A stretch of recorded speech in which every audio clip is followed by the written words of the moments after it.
Assalamualaikum warahmatullahi wabarakatuh. Saya Nurhafifah dari Prodi Hukum Ekonomi Syariah akan mempresentasikan materi yang berjudul Al-Masyaqqah Tajlibut Taysir. Pengertian dari kaidah Al-Masyaqqah Tajlibut Taysir. Al-Masyaqqah secara etimologi adalah berarti kelelahan, kepayahan, kesulitan, dan kesukaran. Sedangkan at-taysir secara etimologi adalah kemudahan.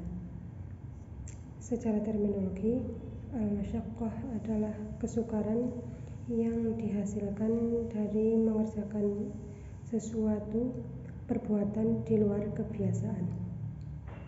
Sedangkan at-taysir bermakna suatu kemudahan atau keringanan. Dengan demikian, maka maksud dari kalimat al-masyaqqah tajlibut taysir adalah sesuatu yang menyulitkan dapat menimbulkan sebuah kemudahan. Dalil-dalil mengenai kaidah al-masyaqqah tajlibut taysir antara lain terdapat dalam Quran surah Al-Baqarah ayat 185. Bismillahirrahmanirrahim. Yuridullahu bikumul yusra wa la yuridu bikumul usra. Artinya, Allah menghendaki kemudahan bagimu dan tidak menghendaki kesukaran bagimu. Yang kedua, terdapat dalam Quran surat Al-Baqarah ayat 286. Bismillahirrahmanirrahim. La yukallifuha nafsan illa wus'aha.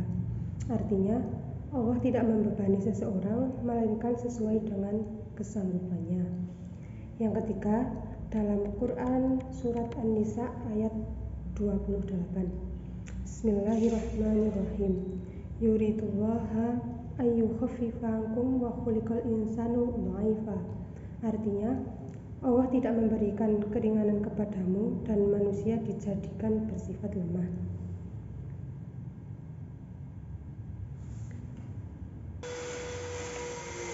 Adapun dalil hadis yang mengenai kalimat al-masyaqqah tajlibut taysir adalah hadis riwayat Bukhari.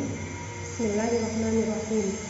Yasaru wala ta'saru wa basaru wala tangfaru, yang memiliki arti permudahkanlah dalam perihal agama dan janganlah kalian persulit, serta berilah kabar gembira dan janganlah kalian menakut-nakuti. Kaidah-kaidah yang muncul dari kaidah fikih al-masyaqqah tajlibut taysir. Umumnya, yang terkandung pada kaidah ini menjadikan dapat dirincikan kembali kepada kaidah-kaidah kecil yang dapat secara langsung bersentuhan dengan perkara-perkara hukum. Beberapa kaidah tersebut antara lain: 1. Keadaan darurat membolehkan, secara umum dilarang. Yang kedua, meluaskan perkara apabila dalam keadaan sempit. Yang ketiga, menyempitkan perkara apabila dalam keadaan sangat luas. Yang keempat, sesuatu yang diperbolehkan sebab darurat hanya diperbolehkan sekedar yang dibutuhkan saja. Yang kelima, sesuatu yang pernah diperbolehkan oleh sebab udzur maka batallah ketika udzur tersebut hilang. Yang ketujuh, kemudaratan tidak membatalkan hak yang lain. Yang kedelapan, kemudahan tidak dibatalkan dengan sebab kesukaran. Yang kesembilan, hajat itu pada ditempatkan pada posisi darurat baik umum maupun khusus. Aplikasi kaidah fikih al-masyaqqah tajlibut taysir.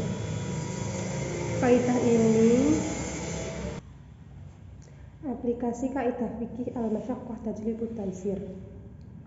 Kaidah ini tidak serta-merta dapat diterapkan sekehendak hati, melainkan harus dicermati syarat-syarat yang melegalkan diberlakukannya keringanan.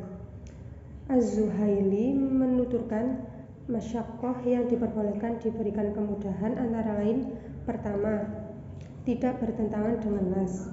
Yang kedua, kadar musyaqqah harus lebih dari batasan atau kemampuan normal. Yang ketiga, masyarakat tersebut bukanlah keadaan yang biasa terjadi seperti dinginnya air untuk wudhu atau teriknya matahari pada saat puasa. Yang keempat, tidak berlaku terhadap sanksi syarak seperti rajam zina, pedihnya hudud, derita dalam jihad, dan sebagainya. Sholih Sadlan dalam kitabnya Al-Qawaid Al-Kubro menyebutkan setidaknya ada 7 sebab yang diberikan keringanan oleh syarak, yaitu 1. Dalam perjalanan. 1. Dalam perjalanan. Syariat Islam sangat toleran terhadap seorang layaknya bagi yang dalam perjalanan diberikan keistimewaan keringanan seperti memendekkan atau qosor, menggabungkan atau jamak. Demikian pula dalam hal berbuka puasa.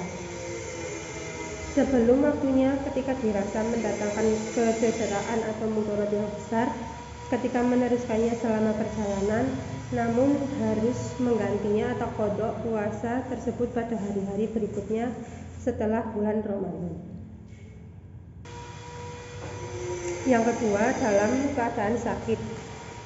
Bagi penderita sakit, sangat banyak keringanan yang diperkenankan oleh syariat, antara lain sebagaimana orang dalam perjalanan dapat membatalkan puasa Ramadan dengan catatan menggantinya atau qodok pada bulan-bulan setelahnya sejumlah yang ditinggalkan, atau menggantinya dengan fidyah jika memang diketahui atau divonis tidak berkemampuan untuk menggantinya sama sekali, seperti penyakit yang membawa kematian atau karena penyakit keturunan.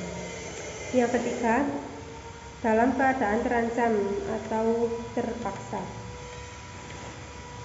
Keadaan terancam atau terpaksa mendatangkan kemudahan bagi pelaksanaan beberapa ibadah, yaitu apabila ada orang yang diancam oleh orang lain karena sebab adanya paksaan, maka orang itu diperbolehkan mengucapkan kata-kata kufur asal dalam hati tetap beriman, meninggalkan yang wajib, merusak harta orang lain, memakan dan meminum perkara yang diharamkan.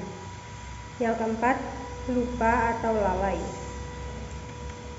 Jika orang itu lupa, maka baginya tidak ada dosa bagi orang yang mengerjakan maksiat, makan dan minum di bulan Ramadan apabila ia berpuasa tidak membatalkan puasanya. Yang kelima, ketidaktahuan. Para ulama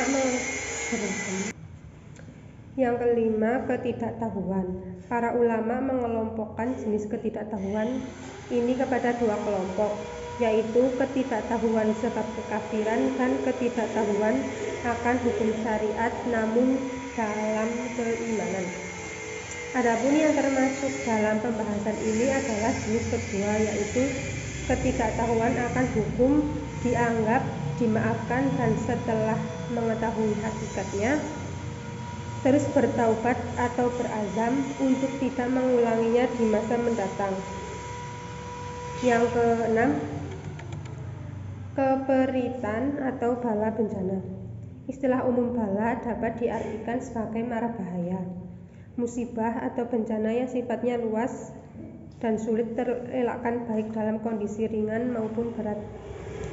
Contoh dalam kondisi ringan seperti musim serangga jenis laron yang sangat mengganggu untuk mengerjakan sholat berjamaah karena kendati berpindah tempat atau disapu tetap terus datang mengganggu dan hampir tidak mungkin terelakkan. Demikian pula pemakaman jenazah secara massal pada peristiwa tsunami, di mana menurut beberapa mazhab tidak diperbolehkan memakamkan satu liang lahat lebih dari 1 jenazah. Yang ketujuh adalah kekurangan cacat fisik atau mental di luar kebiasaan.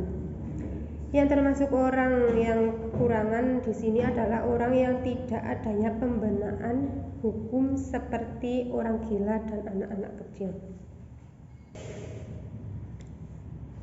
Macam-macam kaidah cabang al-masyaqqah tajlibut taysir. Yang pertama, apabila suatu perkara menjadi sempit maka hukumnya meluas. Contoh penerapannya adalah seperti wanita yang sedang menstruasi dilarang sholat dan berpuasa. Larangan tersebut menjadi hilang bila menstruasinya berhenti. Kewajiban melaksanakan sholat fardu dan puasa Ramadan kembali lagi dan ia boleh lagi melakukan sholat tarawih dan puasa sunat. Yang kedua, apabila yang asli sukar dikerjakan, maka berpindah kepada penggantinya. Contohnya tayamum sebagai pengganti wudhu, atau seseorang yang meminjam harta orang lain wajib mengembalikan harta aslinya apabila harta tersebut sudah rusak atau hilang sehingga tidak mungkin dikembalikan kepada pemiliknya. Maka dia wajib menggantinya dengan harga. Demikian juga dengan halnya orang yang meminjam suatu benda kemudian benda itu hilang. Yang ketiga, apa yang tidak mungkin menjaganya atau menghindarkannya maka itu mudah dimaafkan. Contohnya pada waktu sedang berpuasa, seorang yang berkumur-kumur tidak akan menghindarkan dari rasa air di mulut atau masih ada sisa-sisa darah pada pakaian yang sulit dibersihkan dengan cucian. Yang keempat, keringanan itu dikaitkan dengan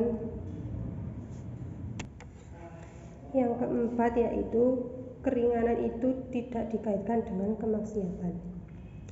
Contohnya orang bepergian dengan tujuan melakukan maksiat, misalnya untuk membunuh orang atau untuk berjudi atau berdagang barang-barang yang diharamkan. Maka orang semacam itu tidak boleh menggunakan keringanan-keringanan di dalam hukum Islam. Yang kelima, apabila suatu kata sulit diartikan dengan arti yang sesungguhnya, maka kata tersebut berpindah artinya kepada arti kiasannya. Contoh, Haji Syakarwi berkata, saya wakafkan tanah ini kepada anak Haji Ishak. Padahal semua orang mengetahui bahwa anak Haji Ishak sudah lama meninggal. Yang ada hanyalah cucunya bernama Sarifudin. Maka dalam hal ini kata anak itu diartikan cucunya, yaitu kata kiasannya bukan kata sesungguhnya, sebab tidak mungkin mewakafkan kepada orang yang telah meninggal. Yang keenam, apabila sulit mengamalkan suatu perkataan, maka perkataan tersebut ditinggalkan. Contohnya, apabila seseorang menuntut warisan dan mengaku bahwa dia adalah anak dari orang yang meninggal, kemudian setelah diteliti dari akta kelahirannya, ternyata dia lebih tua dari orang yang meninggalnya, maka perkataan orang tersebut ditinggalkan dalam arti tidak diakui perkataannya. Yang ketujuh, bisa dimaafkan pada kelanjutan perbuatan dan tidak dimaafkan di permulaannya. Contohnya, mahasiswa yang menyewa kos harus membayar uang muka oleh pemilik kos. Apabila sudah habis pada waktu penyewaan dan dia ingin melanjutkan pada sewaan berikutnya, maka dia tidak perlu membayar uang muka lagi. Yang terakhir atau yang kedelapan, dimaafkan pada permulaan tapi tidak dimaafkan pada kelanjutannya. Contohnya yaitu seseorang yang baru masuk Islam dan tidak tahu bahwa judi, berzina atau minuman keras itu dilarang atau haram, maka orang tersebut dimaafkan untuk permulaannya karena ketidaktahuannya.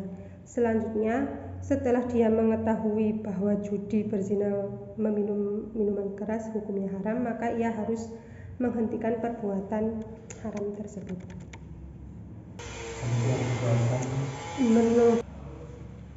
Sekian dari saya. Apabila ada kesalahan dalam penjelasan materi yang saya sampaikan, mohon dimaafkan.